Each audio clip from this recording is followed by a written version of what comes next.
Goeiedag julle, Rihanna weer saam met julle van die Bybel in 1 jaar. Vandag spandeer ons tyd saam uit Genesis 47. 'n hoofstuk waar ons sien hoe God se planne na baie jare uiteindelik bymekaar kom. Josef se familie kom uiteindelik in Egipte aan en die Here voorsien vir hulle op 'n manier wat niemand jare tevore vir hulle kon voorspel nie. Josef gaan na Farao en vertel vir hom dat sy pa en broers uit Kanaan gekom het. Hy stel 5 van sy broers aan Farao voor en wanneer Farao hulle vra wat hulle doen, sê hulle eerlik dat hulle skaapwagters is. Hulle vra ook toestemming om in die land Gosen te woon, omdat die hongersnood in Kanaan so erg is dat daar geen veiding vir hulle vee is nie. Ons sien dan hoe Farao goedgunstig teenoor hulle reageer en vir hulle sê dat hulle in die beste deel van die land kan woon en as daar bekwame manne onder hulle is, kan hulle selfs oor sy eie vee toesig hou. Hierdie is vir my 'n wow oomblik, waar mens die hand van die Here in hierdie familie kan sien en hoe die Here Josef gebruik het om sy hele familie te red en aan hulle te voorsien, deur aan hulle die beste grond in Egipte te gee. Josef is vir ons 'n baie mooi voorbeeld hoe God iemand gebruik wat getrou bly in moeilike tye om uiteindelik baie mense te seën.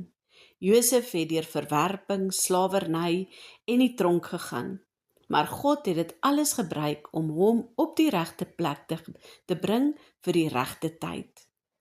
Verder lees ons hoe Josef sy pa Jakob aan Farao kom voorstel en hoe Jakob dan vir Farao seën. Hierdie is interessant wat hier gebeur, want in Egipte is Farao as 'n god beskou. Maar nou staan Jakob, 'n ou man van 130 jaar oud voor hom en spreek 'n seën oor hom uit. Die boek Hebreërs sê dat die groter een altyd die kleiner een seën.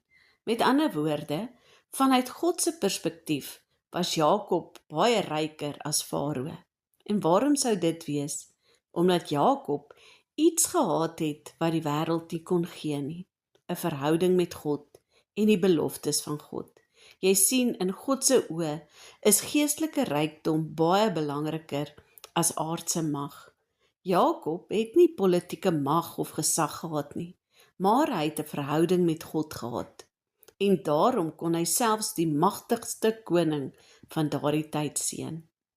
Ons lees dan ook, toe Farao vir Jakob vra hoe oud hy is. Toe is sy antwoord, die dae van die jare van my pelgrimstog is 130 jaar, min en swaar was die dae van my lewe. Nou dis my mooi dat Jakob noem dat sy lewe 'n pelgrimstog is.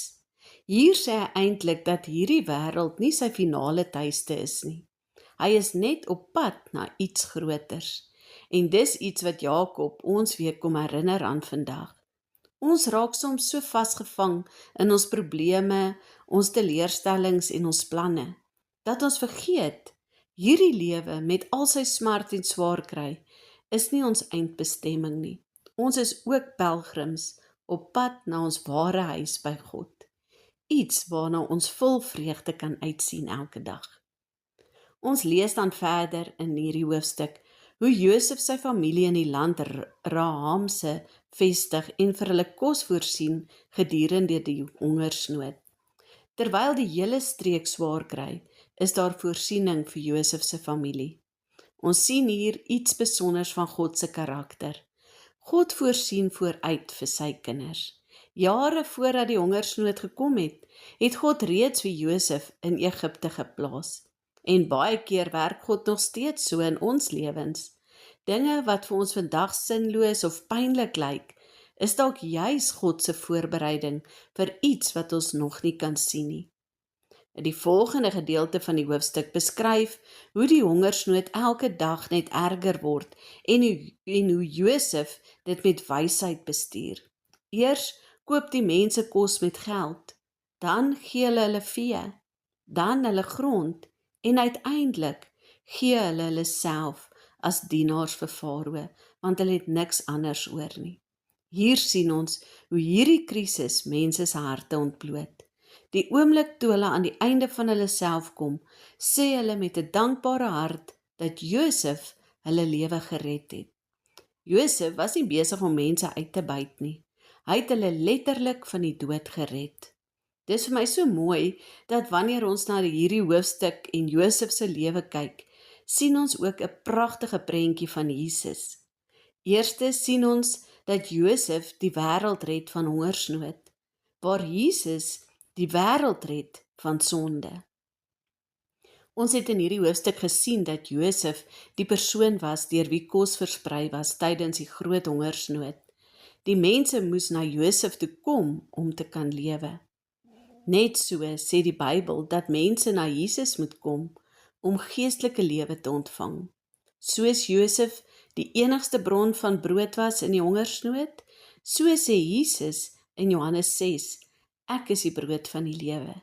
Jy sien, die groot verskil hier is Josef het mense gered van 'n fisiese dood, maar Jesus red mense van 'n ewige dood. Tweedens sien ons dat die mense alles moes oorgee aan Josef om te kan lewe. In die hongersnood gee die mense hulle geld, hulle vee, hulle grond en uiteindelik dan hulle self. Dit klink hard, maar dit wys aan ons 'n belangrike geestelike beginsel. Wanneer mense besef hulle kan nie hulle self red nie, begin hulle self oorgee. En dit is presies wat Jesus vra. Hy roep mense om hulle lewe aan hom oor te gee. Nie om hulle te vernietig nie, maar om hulle 'n nuwe lewe te gee.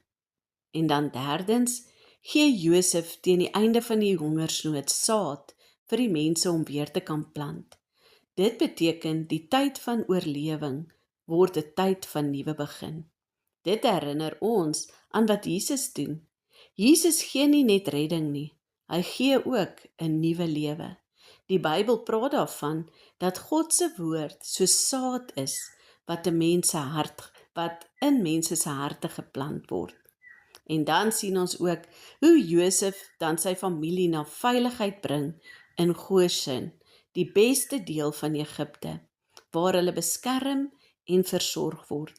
En net so bring Jesus sy mense na 'n plek van veiligheid en voorsiening. Hy noem homself die goeie herder wat sy skape beskerm. Nou mag ons vandag onthou dat selfs in die middel van hongersnood, onsekerheid en moeilike tye, God steeds besig is om te voorsien, te lei en sy plan uit te werk.